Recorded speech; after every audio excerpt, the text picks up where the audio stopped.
Thank you everybody for joining this webinar, which is about ADA compliance. And we'll go into that in a little bit. Let me do quick introductions. My name is Alec Pirhalo. I'm partner at Infiniwiz, a Chicago-based managed services provider. And we have Anthony and his team here as well. Anthony represents Allied Tech Advisors. He's the CEO. And John is accessibility specialist who will be presenting. And we will have, this session is recorded. So I will be sending a recorded video at the end, as well as PowerPoint presentation included. And keep in mind, there's a Q&A button at the bottom of the screen.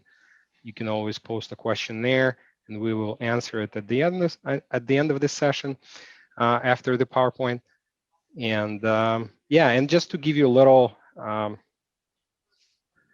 background, Anthony and I were part of a nationwide peer group of MSP companies, and Anthony talks about ADA compliance pretty often. I thought it would be a good idea to invite his team to present to my network of people and clients and partners and colleagues, because this is an important topic. And yeah, I'll just let John and Anthony take it from here.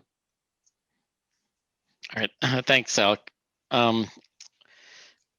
Basically, just a little background on us. We're an MSP, like Alec, and we deal with also the ADA accessibility aspect as well, along with custom software. But we got involved, or I got involved with this, a little over like 10 years ago, even before, quote unquote, it's become a big thing now, especially in New York State, California, Florida, Texas. Basically what's happening is that, or I should go back and say how I got started with this, is that I had a cousin who was blind completely, and he got me involved with this at a party one time. He was just going through it. I was asking him about if he knew anything about accessibility, and of course he said, yeah, everything about it, because I had a technician that was working from Tennessee asked me for some help locally, and this technician was completely blind, and he's using LogMeIn to service clients remotely. And I'm like, how are you even doing that? So after that, I mean, my cousin brought me up to speed, told me about accessibility, all the tools and so on.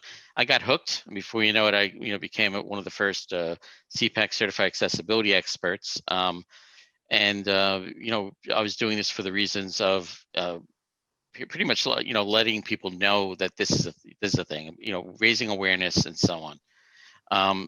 And then, a couple of years back, Jonathan was, working with me, and he has more certifications than me now with this. And, he's my resident expert. And, we're doing, worked with clients such as, QuickBooks, Intuit, American Airlines, United Airlines, Carnival Cruise Lines, Disney. I mean, there's a bunch of major companies we had worked with that we helped, bring them to, enlighten them about accessibility and help them remediate their issues. So at that point, I'm going to turn it over to John. We can do a little presentation here about what this is all about. Hey guys, my name is John. I am a certified professional in web accessibility. I've been doing this for a little over 4 years. And Anthony is the founder and CEO of Allied Tech Advisors, and I am the resident accessibility expert. And I work with clients and dev teams, enlightening them about accessibility, as well as working with them to ensure their websites and their digital offerings are compliant and accessible to people with disabilities. So we're going to jump right into it here. Our online lives. Most of us today can hardly conceive of life without the internet or a smartphone in our pocket, things like that. You can make financial transactions, purchases, you can order food, you can connect with people all across the world. Essentially, with the click of a mouse, the sum total of all human knowledge is at your fingertips. That is, if you can use a mouse and see the screen and hear the audio, basically, if you don't have a disability of any kind. Now, when we talk about disabilities, what exactly are we talking about? Well, there's 4 different types. There's visual, which is color blindness, low vision, total blindness. There's auditory, which is deafness or hard of hearing. Mobility, which is paralysis, amputation, arthritis, fatigue, things like that. Cognitive, memory impairments, autism, ADHD, dyslexia, et cetera, But it's important to note, this is extremely important, accessibility is intended to benefit all users, not just those with disabilities. And I have a lot more on this later. So what are some of the challenges faced by people with disabilities when they're trying to use a computer or the web? Most people may not be aware of the difficulties that people with disabilities face when using the technology we all take for granted. A task as simple as filling out an online form can take hours, if it's even possible at all.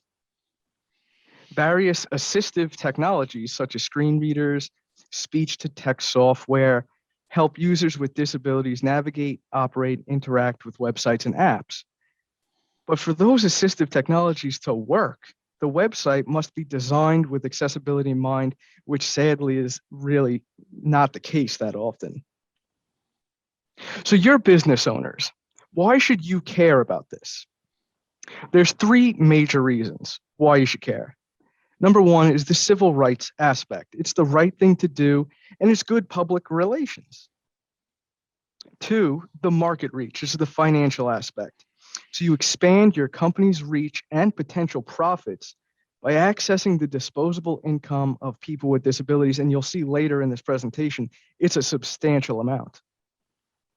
Litigation, legal action being brought against companies large and small for inaccessible websites has been increasing significantly over the past few years. So of course you want to protect your company. Additionally, if you contract with any government agency, or if your business relies on the general public for benefit, meaning profit, you must be compliant with the Americans with Disabilities Act. So civil rights. Here's a little timeline of the different laws that have been passed to safeguard the rights of people with disabilities. 1973, obviously way before anybody knew anything about computers or web or smartphones, anything like that.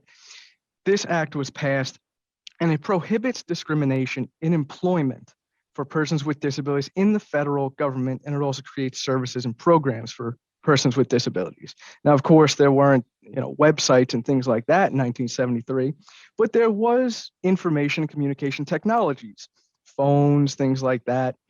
So those were addressed here, and those had to be made accessible.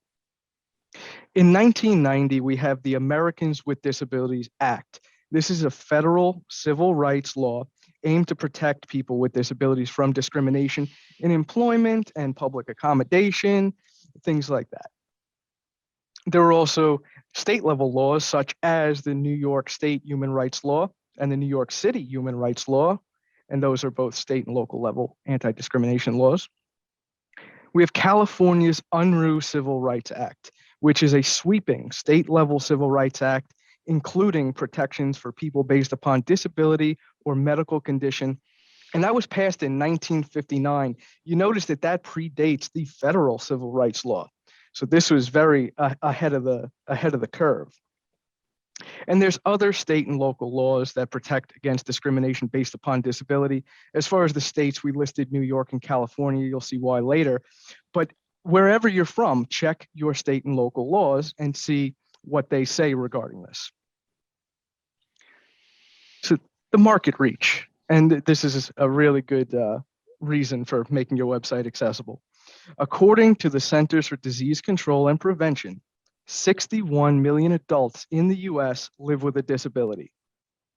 That's 26% of adults have some type of disability. That's 1 in 4. 2 in 5 adults over the age of 65 have a disability.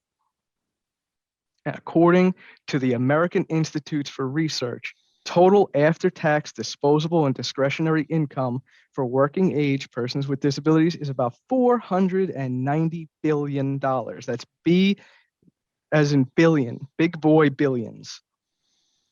Keep in mind, persons with disabilities is not a solitary market. They're surrounded by family members, friends, loved ones who also recognize the value in products and services that accommodate all people. With that in mind, the market potential is way bigger than the 490 billion, which is already pretty substantial. And these numbers will continue to grow as baby boomers age into disability. And this is an important fact that sometimes we think of persons with disabilities of having been born with the disability. That's often not the case. And as we all know, somebody who is aging rapidly, like Anthony, Thanks, you John. can age. Oh, you're very welcome. You can age into disability, hearing loss, eyesight problems, physical impairments, mobility, things And like that. it's something like 85% of people have joined that group, become disabled after they were born. So again, Correct. very important to know that. And the family and friends, the other thing is just a little side note here. I still don't go to certain restaurants because my father-in-law was wheelchair bound. All right. And only the restaurants that really, accommodated him, I still, even after he passed 6 years ago, we still go to. Why? Because they were very nice to us and accommodating back then. So that's what we mean by the friends and families. Excellent point. So it's far reaching in that it's not just the person with disability themselves, it's everybody around them who understands the importance of accessibility. So litigation, and I know this is a hot button topic that a lot of people want to talk about and get the information for. So according to UsableNet, there was a 23% increase in accessibility-related litigation in 2020, and it was 3,550 total cases. According to UsableNet, over 20% of the lawsuits filed in 2020 were filed against a company that had already been sued at least once in the past 2 years for having an inaccessible website. New York and California are the top states for this, which is why I called them out earlier in the webinar. And these state courts tend to favor the plaintiffs. California's Unruh Act provides $4,000 for each violation, and this can quickly add up. And I want you to note that it's for each violation, not each type of violation. So if you have one violation on your homepage and then the exact same violation on other pages, it's each instance. So that could quickly add up. Although drive-by litigation, as we will talk about, can and does happen at state and local levels, any federal lawsuit brought under the ADA is meritorious, as the ADA does not allow for monetary damages, i.e. it's not a cash grab because it's federal level. That's not to say that any state and local level lawsuits should be dismissed as drive-by litigation. Absolutely not. All accessibility related lawsuits should be taken seriously and acted upon quickly. So how do people with disabilities interact with the web? Depending on a user's level of ability and or personal preference, there are many different ways that the web and computers in general can be interacted with. And here I have a table of types of disability and methods of interaction or design considerations that need to be taken into account by the web creator. So for visual disabilities, methods of interaction could be screen readers, screen magnifiers, Braille displays, color contrast adjustments, and we'll go into these a little bit more a little later. Auditory, captions and text transcripts for multimedia presentations, visual cues in addition to audio cues like notifications. Mobility impairment, keyboard only, switch access, speech to text technology, which is voice commands. Cognitive disabilities, the method of interaction could be software to alter the appearance of fonts or presentation of content, screen readers, and speech to text technology. And to aid in their interaction with the web, or as their sole means of doing so, persons with disabilities may utilize assistive technologies. So let's get into a few different types of assistive technology, some of the more popular ones. So we'll start with screen readers and screen magnifiers. A screen reader is exactly what it sounds like. It reads the screen. They're software programs that allow blind or visually impaired users to read the text that is displayed on the computer screen by transcribing the text into an audio output. So it'll be a computerized voice that the person hears instead of seeing the screen. So they allow a person who is totally blind to navigate a website or software program as adeptly as someone with full sight. Again, if that website or software program is designed with accessibility in mind. And here I have images of two of the leading screen readers, JAWS and NVDA. Now, I don't know if you're going to talk about it later or it's part of this screen slide. When the software reads the screen, it doesn't mean it just reads the text. It also reads the titles of images and so forth, correct? Excellent point. It will tell the users if something is an image or a link or a button. It'll give that semantic context to the user of what they're currently focused on, not just the text. And again, only if the website is designed with accessibility in mind. So great point, Alec. So Screen Magnifier, again, does exactly what it sounds like it does. It's a software program that interfaces with the computer's graphical output to present enlarged screen content. And it could be the entire screen magnified, or it could be small sections of the screen magnified. And you'll see on the slide, I have an image of Zoom text, which is a very popular screen magnifier, as well as an image showing what it could be. Now, of course, there's a magnifying glass and some words that are enlarged in the magnifying glass. And although it doesn't have to actually be a magnifying glass that you move around the screen, it operates very similarly. So speech to text and Braille displays. Speech to text technology, and this is voice commands. This is interacting with the computer using your voice. So by verbally dictating what they want to do and the program interpreting and executing those commands, a user can successfully operate a web page. Typically, this sort of assistive technology is used by persons with mobility or cognitive disabilities.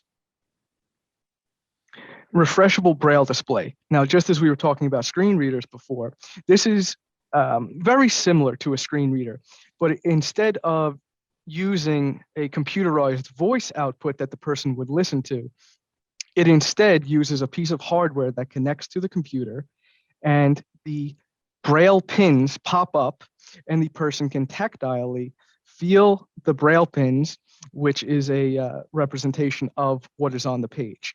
So it's very similar to a screen reader, it's just the output method is different. And this would be mostly used by persons who are deafblind, where hearing the audio output is not an option. So the Web Content Accessibility Guidelines, we call them WCAG for short. And this was created in 1999 by the World Wide Web Consortium. That's basically the big international organization that takes care of everything internet related, all the standards and things like that. So WCAG 2.0 came out in 2008. WCAG 2.1 in 2018. These are our current guidelines. And WCAG 2.2 is expected in the near future. It's close to being a final published draft. So these are the guidelines that all websites and apps must conform to in order to support assistive devices and ensure equal access for persons with disabilities. They address the accessibility of web content on desktops, laptops, tablets, mobile devices. It's device agnostic. It's not specific to desktops versus tablets or anything like that. So following these guidelines when you're authoring web content will make that content more usable to all users in general. So the guidelines are divided into 3 conformance levels, A, AA, and AAA. 2.1 level AA is the minimum conformance level that everyone should be shooting for right now. Obviously, when 2.2 is published, it will then become that. The guidelines are arranged in 4 separate principles, conveniently summed up with the acronym POUR, P-O-U-R. Perceivable, the P, issues are those that affect a user's ability to find and process information on a website, for example, providing captions for multimedia content. Operable, the O, issues are those that impact a visitor's ability to navigate and use a website. For example, ensuring that all site functions and navigation can be operated via the keyboard alone, not needing to use a mouse. Understandable, the U, issues concern a user's ability to discern and comprehend all information and navigation on a website. For example, composing error messages that include a clear explanation of the error and suggestions for correcting it, instead of just saying something like errors present, please fix, which does not provide context. Robust, the R issues, involve a website's ability to adapt and evolve to meet the changing needs of users with disabilities. For instance, testing with all leading screen readers and other assistive technologies, and ensuring that the capabilities can be upgraded in the future as the website evolves. So when we talk about accessible websites, these are just a few examples of considerations that need to be taken into account when designing the site. Images. Any image or picture that conveys information, meaning it's not purely decorative there to just make the page look pretty. If an image conveys information, it must have a text alternative that accurately and succinctly describes what is visually depicted in the image. Take, for example, the image on this slide of a person using a Braille display. So good alternative text for this image would be a person's left hand on a refreshable Braille display, not 12345.jpg, not hand, not computer keyboard. It would have to be exactly what is shown visually in the image. Keyboard access. All functionality and interactivity that is possible with a mouse must also be possible with the keyboard, as blind, low vision, and mobility impaired users may not be able to use a pointing device such as a mouse. Obviously, a person who is blind is not going to be able to see on the screen where the mouse cursor is. And perhaps somebody with a mobility impairment is not physically able to use a mouse due to tremors or fatigue that happens when moving something. These are considerations that you need to take into account. And labels for input fields. Form fields where users input information must have labels associated with them in the underlying code, not just visually, so that assistive technology can interpret the purpose of the fields and relay that crucial information to the user. For example, on this slide, I have a simple address form. I have street address line 2, city, state and province, postal zip codes, and a country select field. The labels must be associated with the associated field, regardless that the label is visually next to the field. So, as I said earlier, accessibility benefits all users, not just people with disabilities. Although geared towards providing equal access for persons with disabilities, ensuring your website is accessible benefits all users by creating a user-friendly, intuitive, and even pleasurable experience, something I call collateral benefits, and I use this term a lot. For example, a logical, intuitive, and clean, meaning uncluttered design, benefits older users as well as less tech-savvy users. Providing instructions for uncommon or custom elements or widgets on the page will help new users who've never used that type of widget before. Providing a consistent design and location of navigational elements will help new users to your website as well. Providing different ways of consuming information, such as having captions, text transcripts for multimedia, having mouse and keyboard operability for interactive elements, it allows the largest possible audience for your website. Design considerations such as these promote a positive user experience and increases the odds a user will visit your website repeatedly and tell others about it. So here are some real-world examples that I'm sure most of us have observed as we're out and about. In our physical environment, things implemented for the benefit of persons with disabilities can be observed being used and enjoyed by many people regardless of their ability. Access ramps and curb cuts are a great example of this. And these are They were initially implemented for the benefit of mobility impaired persons, users of wheelchairs, for example. And they're commonly now used by people pushing baby carriages, delivery people moving heavy boxes on hand trucks, and the elderly who find it easier than using the stairs or stepping up onto a curb. Closed captioning. It's obviously implemented for the benefit of deaf or hard of hearing viewers, but now it's commonly utilized by anyone in a noisy environment who can't hear the audio of a multimedia presentation. Think of being in a loud bar or restaurant and you want to hear the news report on the television, but you can't hear it because it's so noisy. Well, if it has closed captioning enabled, then you'll be able to read along and get the information being conveyed that you're interested in. So some proactive steps to take. First thing, I want to stop here and just say that automated tests aren't super accurate. They're only about 40% accurate at best. But if you're just starting out with accessibility and you're just getting your feet wet, running an automated test can be very beneficial. And we have here WebAIM's Wave Web Accessibility Evaluation Tool. I have the URL of that provided. It's a good tool for a start. You could run this on the homepage and at least a couple of other major pages on your site, like an About Us or a Contact Us page.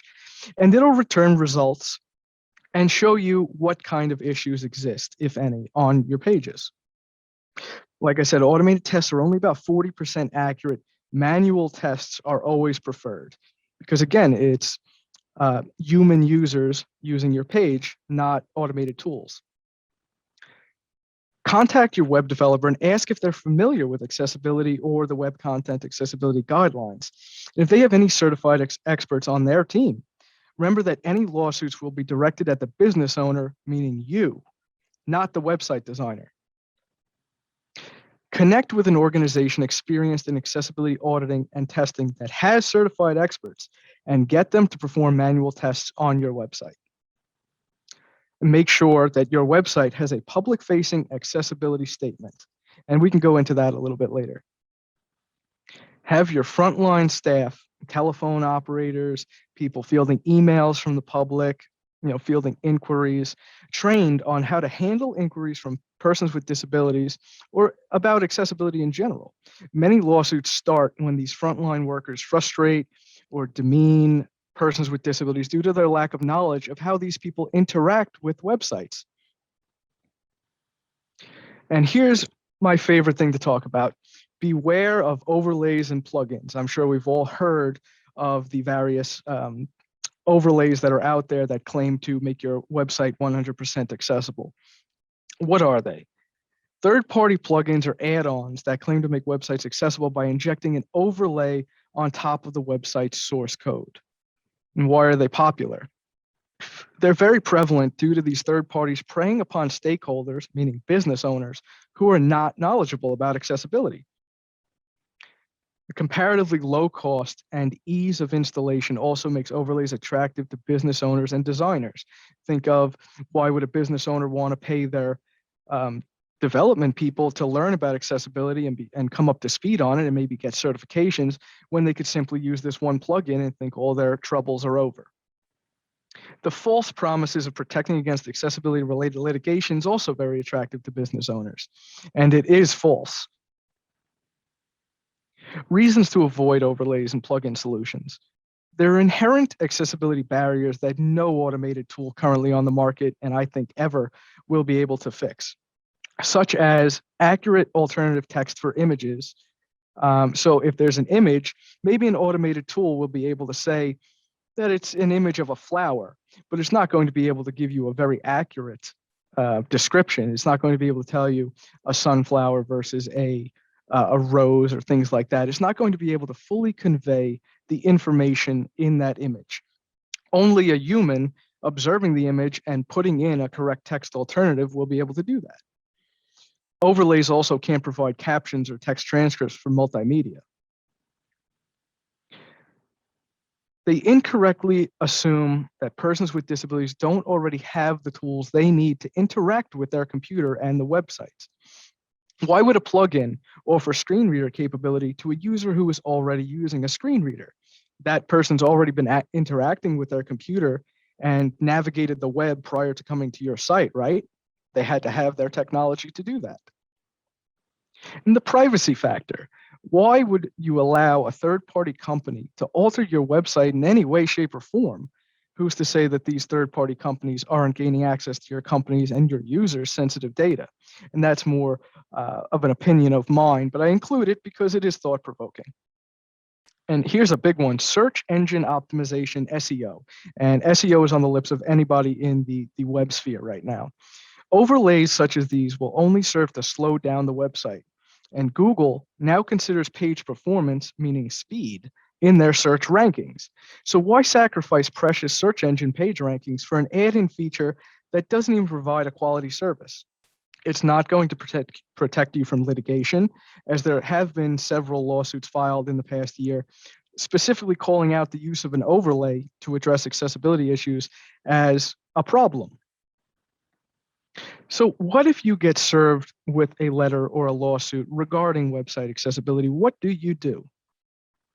And as we've talked about previously, there's been a significant increase in lawsuits filed against businesses for having inaccessible websites. So the 5 steps to take if you've been served with a lawsuit. Number 1 is speak to an attorney that is familiar with these types of cases and get legal guidance from them. Create a remediation plan for your website. Figure out what the issues are and make a plan to address them, and then begin addressing them. So carry out the remediations as quickly as possible. Train your staff on how to understand and properly interact with people with disabilities, how to speak to somebody, how to talk about the issues they're having, maybe a little bit of a brief as to the types of assistive technologies that these people use. Make sure your website gets tested regularly and after any changes or updates. Make accessibility part of the development process. Don't add it on at the end of a project. Bake it in right from the beginning, as it tends to lower costs and lower effort if you bake it in right from the beginning and consider accessibility every step of the way. So do we have any questions or comments regarding any of these topics? And I'm happy to talk about accessibility at length. So please add in questions and comments. So I don't see anything in Q&A, but I have a few questions I think that kind of linger in people's minds when they talk about ADA compliance. Does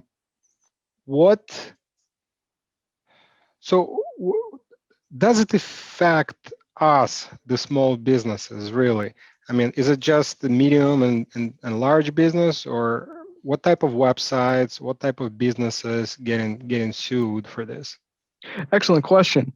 So there is an exemption in the Americans with Disabilities Act for private companies with less than 15 employees. However, that is kind of nullified by the fact that if you are selling to the public or in any way making profit off of the public, then it would apply to you. So even though you're smaller than 15 employees, you're still making profit off of the public and selling to the public. So you would need to be compliant with the Americans with Disabilities Act. It is important to note that the Americans with Disabilities Act does not specifically call out the Web Content Accessibility Guidelines as the technical standard. However, in 2018, the Department of Justice sent a letter to Congress stating that the absence of a specified technical specification does not serve as a basis for noncompliance. So you still need to be accessible, even though there's no legal basis for the Web Content Accessibility Guidelines as that technical standard in the United States of America. There are laws in Canada and in the European Union that do specifically call out the WCAG as being that standard. And those are the Accessibility for Ontarians with Disabilities Act, that's the Canadian province of Ontario, as well as EN 301549. I know they came up with alphabet soup for the name of it, but that's the name of the law. And that's the European Union's basically a disability act equivalent to the ADA here in America. Okay, John, and yeah. Go ahead, Anthony. Yeah, John. Yeah. Also, can you go over, like, for example, a business has a third party editing, like a shopping cart or a chat window and so on. Who's responsible? Who gets Absolutely. it? Mhm. Absolutely. So as I was saying about the overlays, there are two types of overlays or plugins. There's the ones I spoke about claiming to make your site 100% accessible, and we went through why that's kind of garbage. The other types of plugins are things like Anthony said, shopping carts, or just third-party add-ins to your website. Now, the thing here is obviously we would expect and hope that the third party themselves are making accessible content, putting that out into the world, but that's not often the case. The onus is on the website owner because you don't have to put that plugin on your website. You are choosing to do so. Whatever you put on your website has to be compliant with the Americans with Disabilities Act. Um, so even though it's a third party who built it and is kind of running the show with these third party plugins like shopping carts, you have it on your website. And that means you put it there and you are responsible. Now, what can you do about that? We've worked with third-party providers of like shopping carts and things like that, other widgets, and we alert them to the importance of accessibility. And if they don't immediately begin taking steps towards making their product accessible, we simply will move on to a different product. So that's what you kind of have to do, unfortunately, is alert them to, hey, I'm not going to use your service, your plugin, if it's not made accessible, and then begin looking for accessible alternatives to that plugin, like an accessible form builder or an accessible shopping cart. So yes, it is the website owner who is responsible for everything on their site. And based on also, attorneys we've spoken to and so on, at least here in Long Island, New York, smaller companies are getting sued. Even the wineries here in Long Island, 26 of them, I believe, all got sued, art galleries and so on. The average lawsuit, ended up costing between $10,000 and $50,000 to settle. All right. So keeping that in mind, also, they, at least some of these companies use plugins, but they could get sued again until they actually start engaging their website designer and start making steps to remediate the site. They're still liable. They can get sued again. So it's important to start at least engaging with a company. Mhm. You have some kind of recourse then. And it is important to note, good thing you brought it up, Anthony, is the fact that maybe a number of years ago, the people being targeted for this were the big box retailers, the Walmarts, the Amazons, the Targets. But nowadays, it's the small businesses being targeted, particularly from those drive-by lawsuits.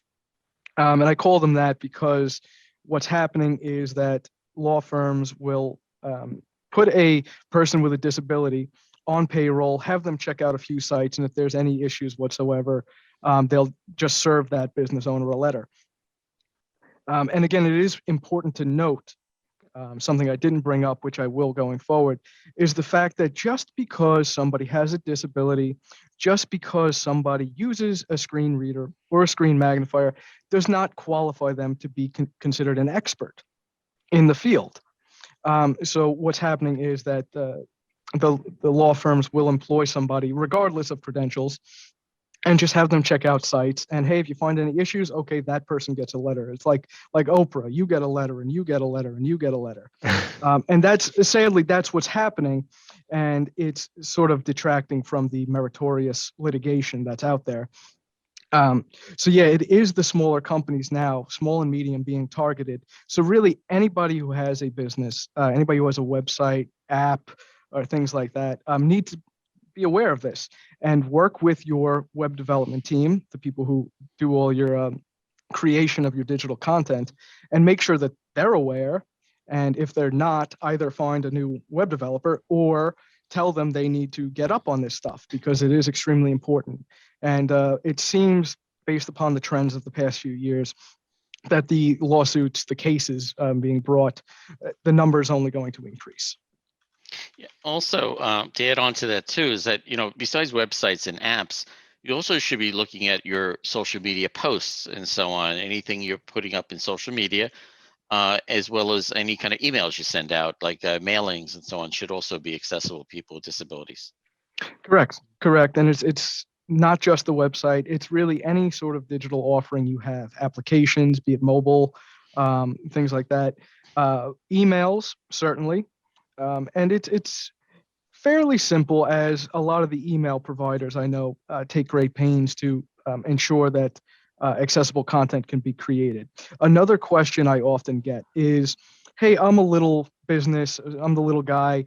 Shouldn't the makers of the content management systems like WordPress and Wix and so on and so forth, shouldn't they be the ones who are kind of on the hook for this? And the answer to that question, which I've often gotten, is that the CMS manufacturers, the people who are putting out these products so that you can use them and build your websites, are responsible for making sure that their product can be used to create accessible content, not that it does. That responsibility rests with the web developer, the author themselves. But these companies, they put out a product that can be used to create accessible content, and that kind of satisfies everything that they need to satisfy. If they were to put out a product like a website builder or a form builder that accessible content is impossible to create, then they would be on the hook. But really, anything on your website is your responsibility at the end of the day. And I wanted to reemphasize the web developers' important role in here, because they tend, whoever writes code, the way they keep it in mind is, okay, is this going to work? How's this going to look? How's the visitor going to see it? How's the owner who is paying of the project, who's paying me, going to see it? They're not thinking about people with disabilities, so they are cutting corners. They're leaving those title of images and alternative text fields blank, labels of fields blank, headers unorganized, and so the code on the back end gets pretty messy very often.